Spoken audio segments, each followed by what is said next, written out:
Alright, so we are back for another round of Let's Play Sierra Games commentary, except for it is not a Sierra game that I am currently speaking about. It is the Telwynium, and we are on Book 3. So far, Book 3 is the latest one. Book 1 and 2 I've already played and commented on. So if you haven't already, definitely check out those first.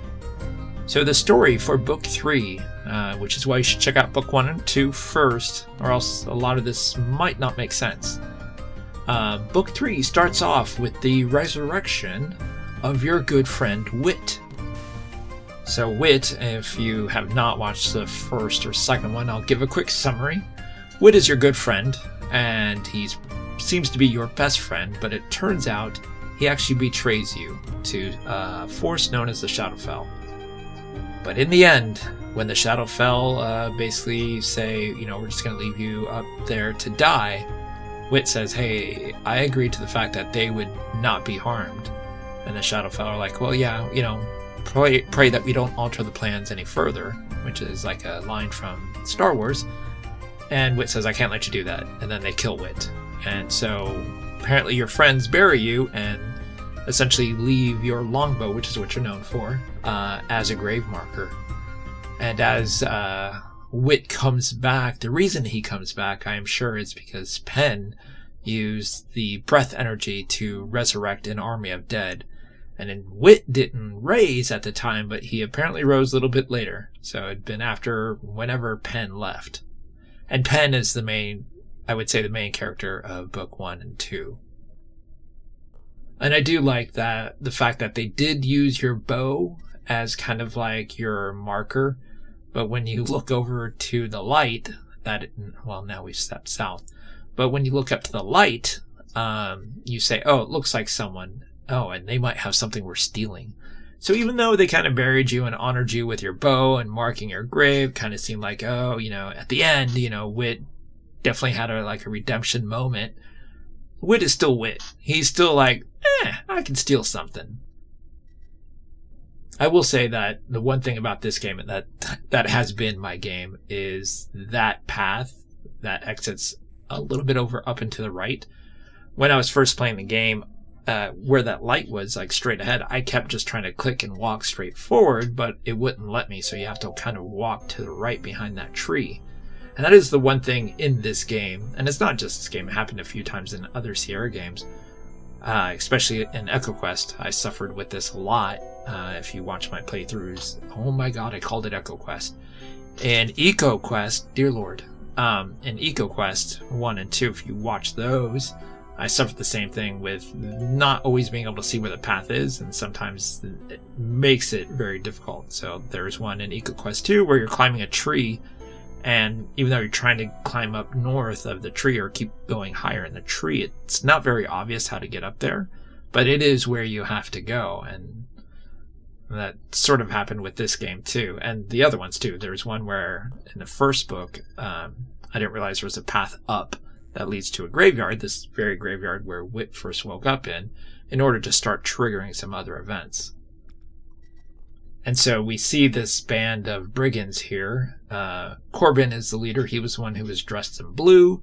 Sal is the one that's over to the right, kind of with the green hair. And then Trelki, who is a Gullen, is how I'm pronouncing it. It's similar to a Golem, not Gollum from Lord of the Rings, but a Golem as a construct. Very common in D&D. If you've ever played D&D, there are creatures known as like a flesh golem, an iron golem, and there are constructs that are made as guardians usually.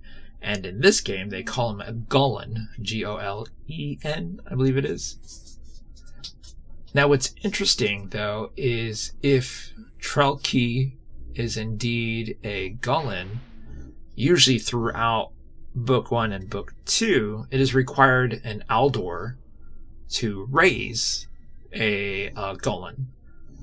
But it does not seem like Corbin is an Aldor of any kind, and Sal certainly doesn't seem like one. So who is it that summoned Trelki?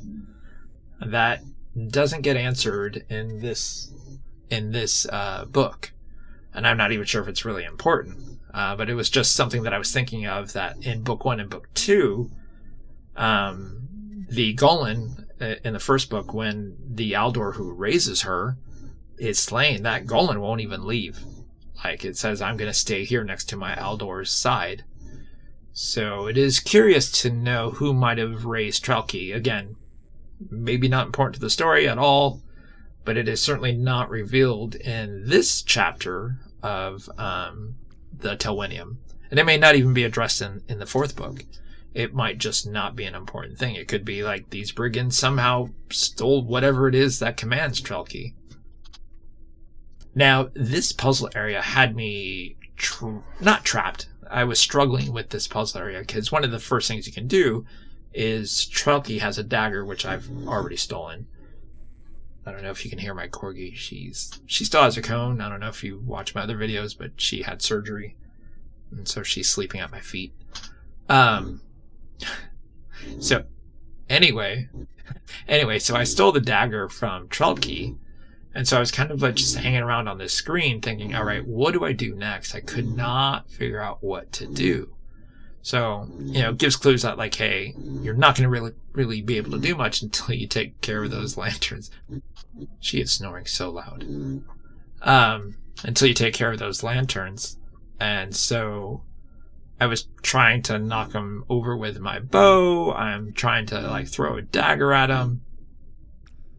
And nothing's happening. And then on this tree, it talks about, hey, you can go up, but the weight, whatever. And so I kept trying to go up this tree. And again, it's another one of those things where, like, it's not obvious because it looks like as far as I can go up is to stand directly behind Trelki, who is the Golan. But you can actually go higher. It just took a while to get there. And what needs to happen is you actually need to leave this screen after you steal Trelki's dagger. Because once you steal Trelki's dagger, for example, exit to the left where we just were with the graveyard, that will trigger another sequence on this screen to happen. And then that sequence will allow you to start doing more. But I struggled on this thing thinking there was nothing else at the graveyard because I clicked around and didn't immediately find something, but there is something over there to get. So I'll shut up for a moment, and since I did struggle here for quite a bit, I'll probably just speed up a portion of this so it goes by faster. And there we go. So you can see that I was able to move higher now. But I am missing what I need in order to do what I need to do from up here. So again, we still need to go to the left. I'll shut up again because I think I stay on the screen a little bit while still trying to figure out what I can do.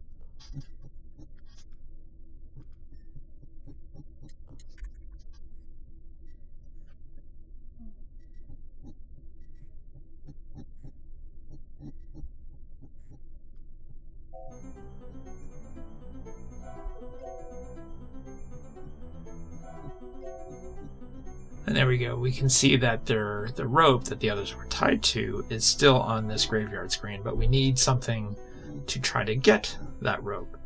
And so what we're going to use is Trelki's dagger. So that'll allow us to get the rope.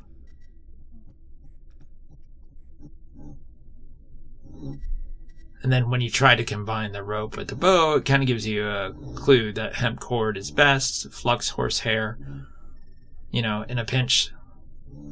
Keep in mind, it gives you a clue about using horsehair for part of your bow.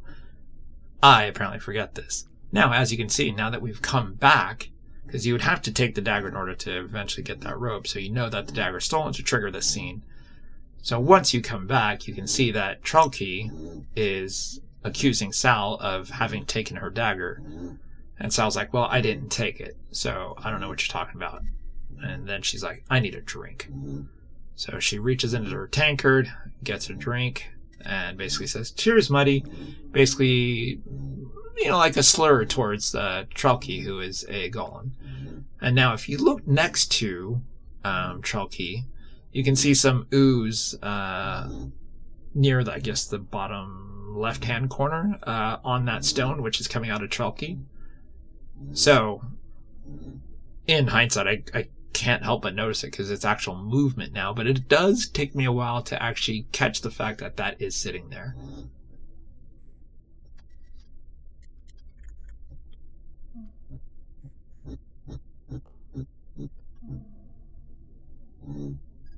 Alright, so now we got some of that goo. And it's pretty obvious. Now that we have the goo, what we're going to do is put that in Sal's drink. And so that should have something to do with Sal. Also, if my Corgi snoring is not picked up in this recording, I'd be very, very, very surprised. She is rocking it hard because she is medicated due to the stitches. She got some of her stitches removed today. But she has to go back next week to get the other stitches out. So after we drop the goo inside of the thing, Sal begins accusing Trelky of like, hey, you're messing up my drink. And then Trelky's like, hey, if that's what it takes to stop from drinking, that'd be great. And then Sal says, well, yeah, but you sleep with Kobar, sober. And then Trelky says, oh yeah, you think that's bad? Try sleeping with me. And then Sal actually gets a laugh out of it and just starts chuckling over it. But now Sal has relocated. She's no longer behind that stone, so that means she's moved over, which means there's probably something to do with Sal now.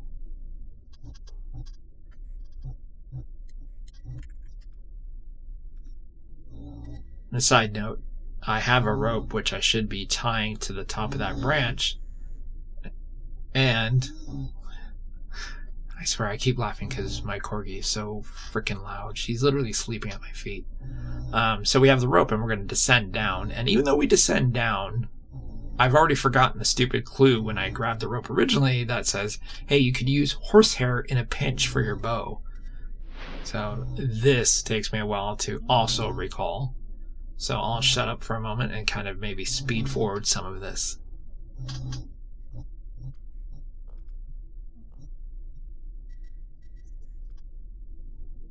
So, with Sal sitting there, we're able to basically get 2 crossbow bolts, because there is a crossbow leaning against where that lantern's at. And we also get a jewel.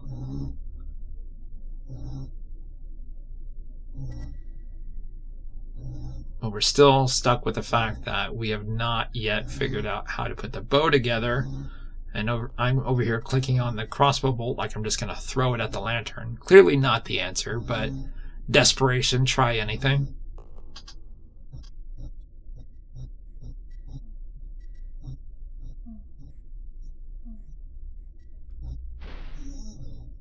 And there we go. Finally remember to get the horsehair. And now with the horsehair, we can actually now complete the bow.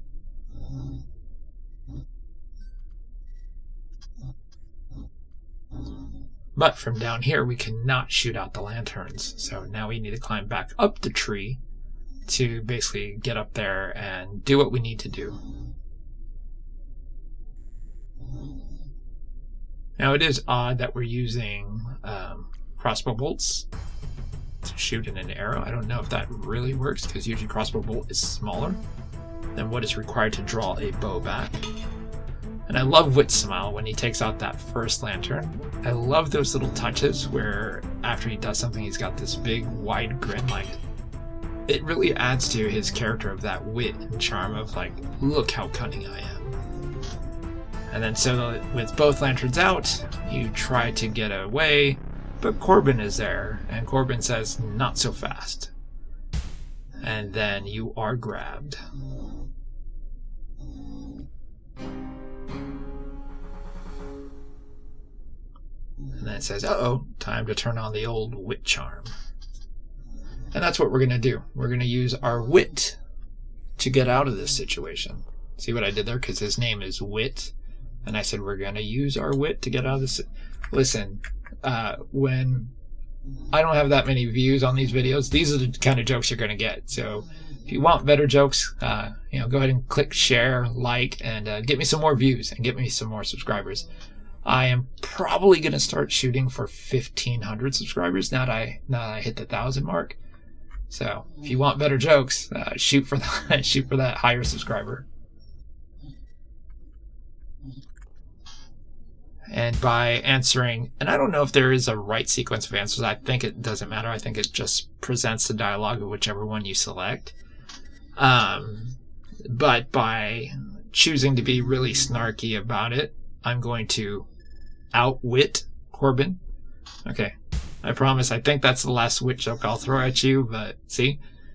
Click that like, and then share this video. Tell other people to check it out. Let's see if I can get to 1,500. That'd be awesome. And then Wit talks about, oh, you just probably don't even care about the treasure map. And then he goes, what treasure? I said nothing about treasure. And then they're like, wait, you just did, boss. And then Trelky's like, yeah, you said something about treasure. And he's like, I don't know what he's talking about. I don't have a treasure map. And he's like, it's probably in his pockets, is what Wit says. And then Corbin's like, check my pockets. There's nothing in my pockets. However, while Wit was being punched, he basically pocketed the knife, the jewel, into Corbin's pockets, so that when they search his pockets, suddenly the knife that went missing and the jewel that Sal had both look like Corbin took it. And so they turn on Corbin, and it looks like Wit becomes the new hero. Or the new leader, I should say, of this merry band. And then he starts thinking that Penn would be chasing after Tanny, and, he's probably somewhere. So he's like, I'll go find him.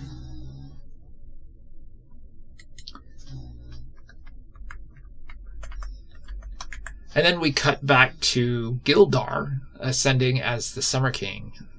His dark secret revealed that he was the Summer King from long ago, and that when Penn resurrected all those skeletons, Gildar, which stood out to be very different, he actually had a personality, he talked, the other skeletons were just shells. Gildar reveals that he was like a Summer King, which is the great evil, you could say. And now with the Lifestone, he is ready to ascend. This whole scene that takes place right here, in which Gildar basically severs Penn's arm, you'll see it coming in a moment, is all from the previous game. So if you have not checked out Book 1 and Book 2 of the Telwynium from my channel, check it out from my channel because it's the best on my channel. Don't check out other channels that have Telwynium. Please use my channel and check out Book 1 and Book 2. Because who in their right mind would look at Book 3 of the Telwynium without checking out Book 1 and Book 2? What kind of sadist are you if you're doing that right now? Just saying, if you are, this is the first video you've ever checked out, this somehow showed up on your stream of videos to look at and you decide to click it, I still appreciate you, but you should definitely go back and check out Book 1 and Book 2, because this will all make way more sense if you do that. And if you haven't, you're basically getting a lot of stuff spoiled, like Wit's death, obviously leading to a resurrection, and then Gildar basically turning on Penn and then severing his arm. So definitely check out Book 1 and Book 2, because this will all make more sense if you do that.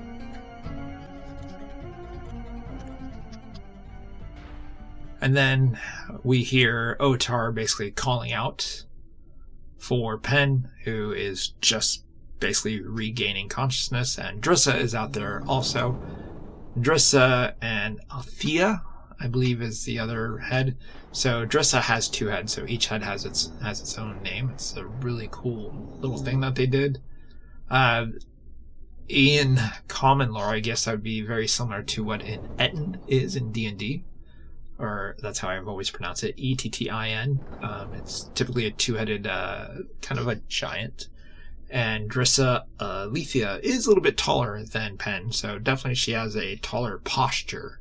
So very similar to the Ettin lore. I was admittedly stuck in this room for a little while. Like, you can collect your sword and get that back, and then there's the incense right here that you can get.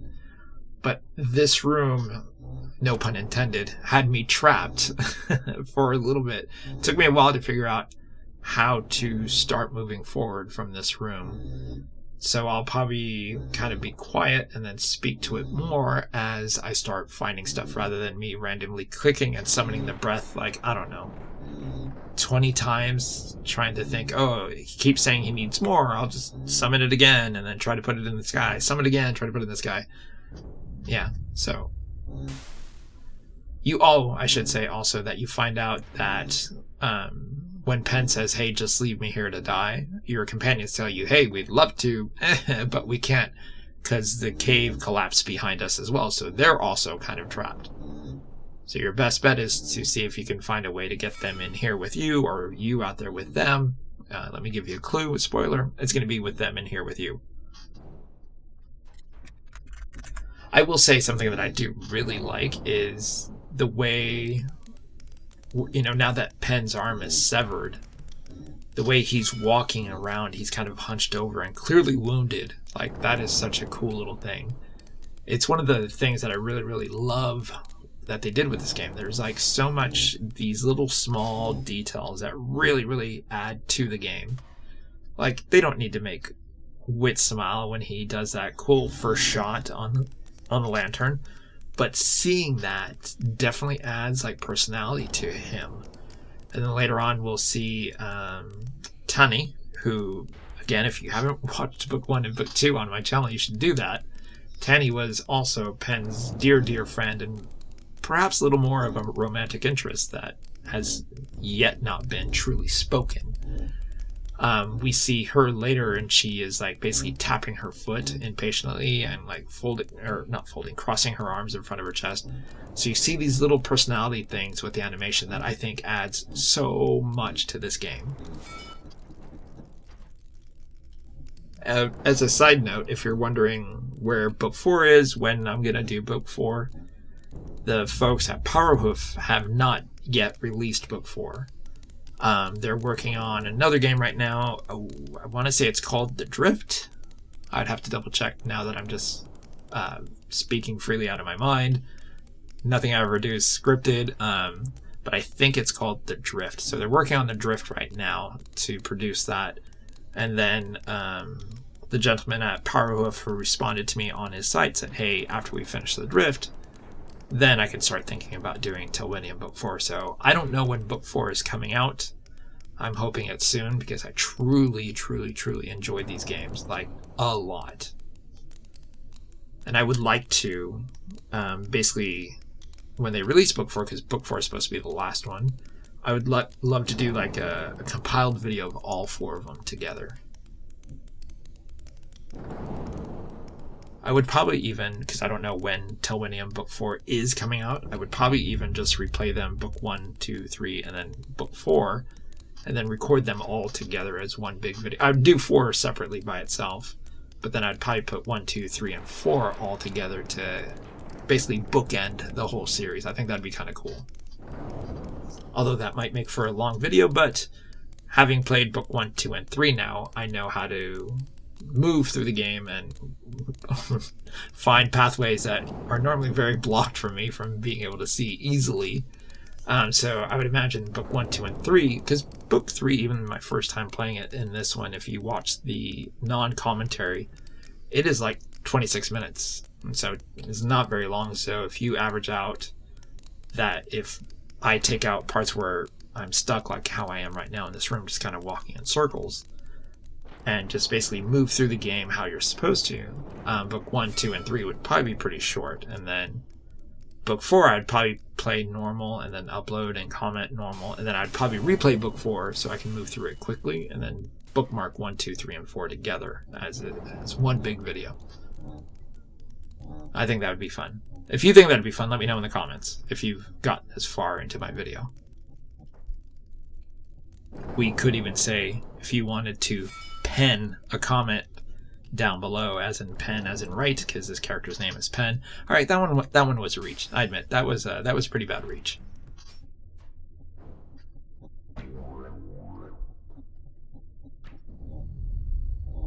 Now, I want to make sure I don't speed past what just happened.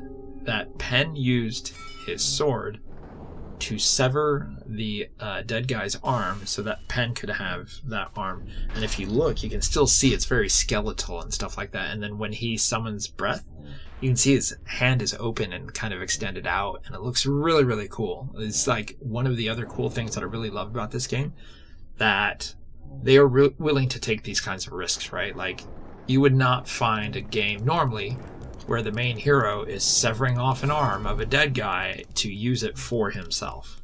That's just not something you're going to find in your standard game. And the fact that the folks at Powerhoof did this with the Telwynium is just another sign that they are willing to take these cool little chances because they're indie. They don't have to worry about some big corporate lawsuit or anything like that It's so cool what they did with this game. And I like that once he's put this arm on and, it talks about it hungers for flesh and then, you basically used magic to make it bound to you. Suddenly Penn is walking around normal again. He's no longer like hunched over or anything like that. He's actually looking normal now. I do think that I still remain stuck here for a while. But I do figure out that with his arm, we don't know why, but it gives him super strength. He's able to move those stones away so that now Ultar, Drissa, and Alethea are now at least trapped with you in this room. And then when that crack happens right there, you can see that a light kind of opens up just above where Penn is, like near the top of the screen. And there's something there at the ground, but it says you don't have a key. And every time we light the fire with incense, we can see that there's a hole there and that there is something there. And there is a little bit, I don't want to say it's frustrating, but like you have to look at the thing that's in the ground to see that it's locked, not just pull on it before you can talk to Drissa and say, hey, can you use your lockpick to do this? Because in the second book, if you haven't watched the first and second one, you should do that first. I don't know how many times I'm going to say that. In the second one, you learn that Drissa, Alethea are great at lockpicks, and you actually give them a set to use. So that's cool that that little aspect carried into book 3. Which is why it's kind of important to know that you should play book 1 and book 2. They are available for free on the Powerhoof website. I'll probably, if I remember, link it down in the description. So if you want to play it, hopefully as you watch this, you're like, this game is great. I want to play it now. I would highly recommend it. But the same thing happens with that light up there, even though you can see me, you'll see me summoning breath and then trying to click my sword up there thinking there's something to do up there as well. You have to look at it first, I believe, and then talk to Ultar and say, hey, can you climb up there? And Ultar says, yeah. And then he'll eventually climb up there, but then say, hey, it's too narrow of a path. We won't be able to get through there. But it triggers another event.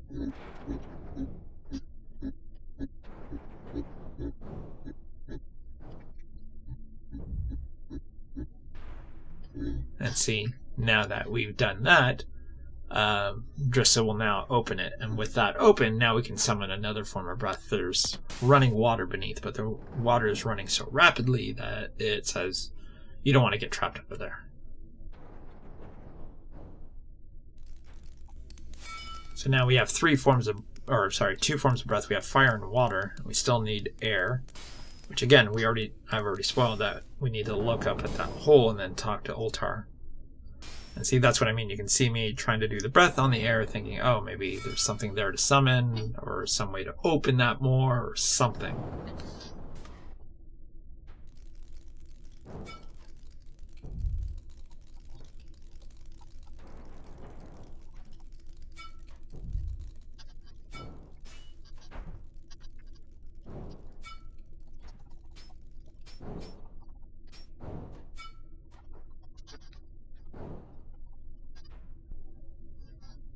See, like just now, I just talked to him and say, any ideas? And they're like, nope, I have no ideas.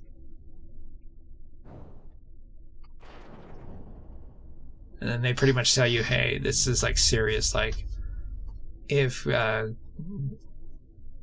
Summer King is back, we can't go after Tanny. We need to tell the kingdom.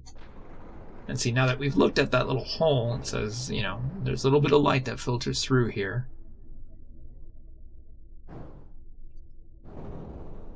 And I do like that he says, yeah, no, I don't know, I'm stumped. And he goes, ooh, sorry, no offense. And there it is. Like if you click your hand on it and it says that the cliff is too sheer, I think that's what it is. The fact that it looks like you have tried to climb it and you can't. But Otar, who, by the way, in the first one I thought was a dwarf, it turns out he's actually, his race is a form of minotaur sort of, or goat. because he's really good at climbing, so maybe not a minotaur, but more of a goat. And then finally we get Otar to climb up there, and it says, can't see much. And then he looks and kind of tosses down some rubble. It's no good. It's not open enough. It's not wide enough. And then he clambers back down, defeated, but now you can see there's wisps of air. So now we have 3 forms of breath that we can summon. We have fire, water, and air.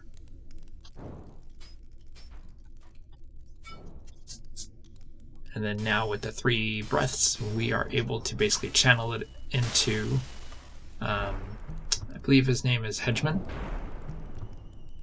And then we see his head kind of bob forward, and then he does the classic line, "Who dares disturb my slumber?" That, I believe, appeared in the movie Aladdin from Disney, but I believe it actually appeared prior to that. I think even Aladdin was referencing something to that line from a different movie. So if it is from Aladdin, let me know down in the comments. I know it is for certain. Pretty much when they awaken the thing in the desert. But if it's from another movie, let me know in the comments what that movie is if you happen to know. And basically, Hedgeman says, hey, you've done pretty good, you've got potential, but I still can't move my body. And so when you ask Hedgeman for a way out, he's like, well, I can show you the way out, but the only way to do so is you're going to have to take my head. And so, again, the game does something totally different that you would never see in any other game. Pen severs his head and basically carries his head around. And then we cut over to Tani. And it's pretty cool that in this chapter we got to start with Wit, and then we cut back to Pen in a situation that he was in the previous book, and then now we're here with Tani. I believe her name is Tanieve. I don't know how to pronounce that, so I just call her Tani. And I think that's what even they call her as a nickname, is Tani. Or Tenny. Maybe it's Tenny. I do wish when she looked behind the tapestry, I don't know if you remember, I believe it was it's King's Quest 3, where Gwydion / Alexander, he looks behind the tapestry of Menhanen's house. And it references another game. References like, oh, you see some action. I think it's like Police Quest or something. It references that is behind the tapestry. Would have been cool, being the fact that this is obviously a love letter to Sierra Games and stuff like that they had done the same thing. Either talk about Book 1 or Book 2, or maybe some other game from Powerhoof that they could have basically used as an opportunity to advertise another game by Powerhoof. But I think they wanted to stay true and keep it to the story and not do some of that kind of side, out of world, I guess you would say, kind of reference. So it's kind of cool that they still kept it with the story, but I still think that would have been kind of cool if they kind of did a nod to King's Quest 3 and said, hey, there is something behind the tapestry, and then basically reference some other game. I was pretty stuck here as well, because you're pretty much locked in a room. You have one inventory item, which, when you hold it aloft, it doesn't do anything. But what you have to do is essentially talk at the door until it repeats, and then you go to sleep. And then when you go to sleep, that'll start triggering the next event.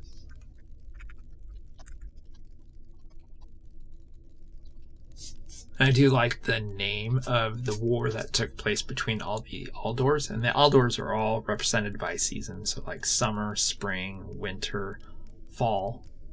They call it the Cycle War. So apparently some big war happened between all the Aldors that caused massive destruction. And I believe it led to basically the death or execution of all the known male Aldors. But as it would turn out, and an Aldor is someone who can summon breath from like the elements, it would turn out that apparently Pen is some form of Aldor. And then after you fall asleep, this Shadowfell appears. And the Shadowfell are these shadow people who, again, the game is so good at making it seem one way.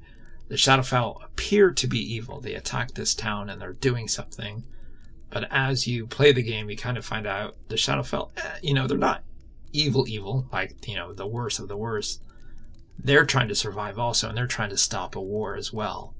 And so when this young child Shadowfell thing named Moke appears, you can talk to him, and as you talk to him, you ask him, how old are you? And he says he's hundreds of years old, but he's only had this body/soul for like 8 years. So you know that Moke is about 8 years old. And as you talk to him, he discusses how his mother is a Alnar.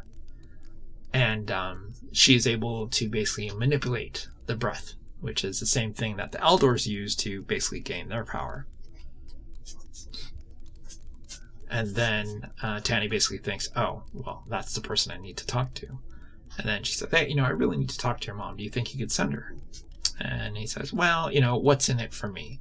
And you have the choice of something to eat, something to drink, or something to play with. Now, because Moke, I'm pretty sure any of those would work because there's like a little teapot thing right there on the table. Pretty sure any of those choices may have worked, but I went with something to play with because Moke talks about being 8 years old, is in a dress, so I'm thinking, okay, we'll give Moke a toy. And as it turns out, one of the options you can make is a doll.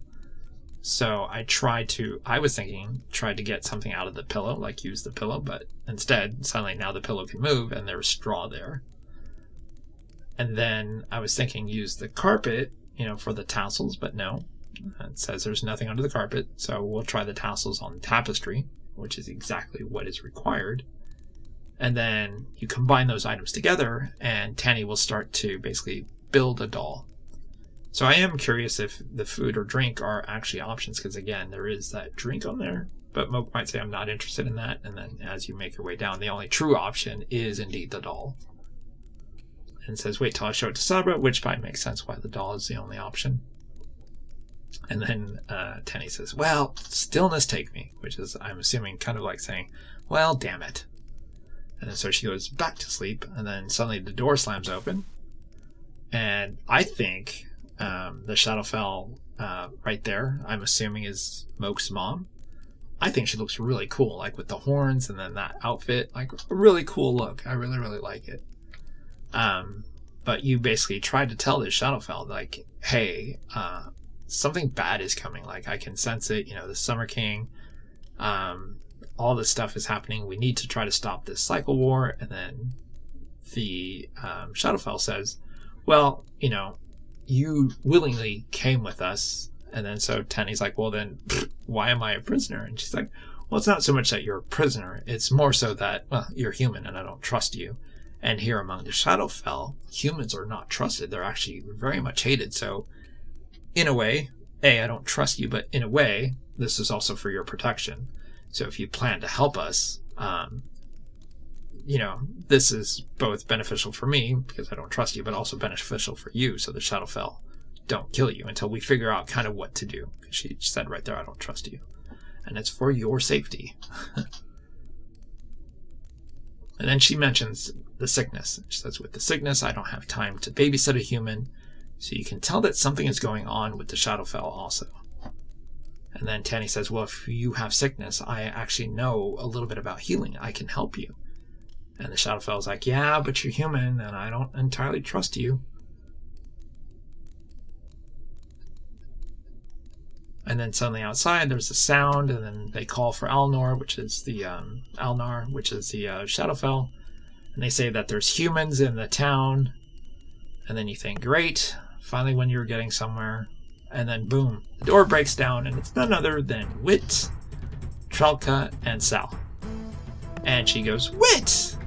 And she puts her hand on her waist, which is a cool little thing. Wit has this cool little smile, which just gets bigger, and then Tanny walks up and slaps him. Which makes sense, because she, obviously the last thing she knew is that Wit betrayed them. And that is how Book 3 ends, with the rescue. So we have Penn and his crew doing one thing. We have Tanny, Wit, and another doing something else. And then we have the Summer King still out there. Once again, thank you for hanging out and listening. Hopefully this was a much less painful version of all my other videos. I did have those 2 wit dad jokes and one really bad pen joke, but hopefully you still enjoyed the video. Please click like and subscribe if you haven't already subscribed. And then tell other people about my channel. I definitely want to try to shoot for 1,500 next. Thanks for hanging out. Much love.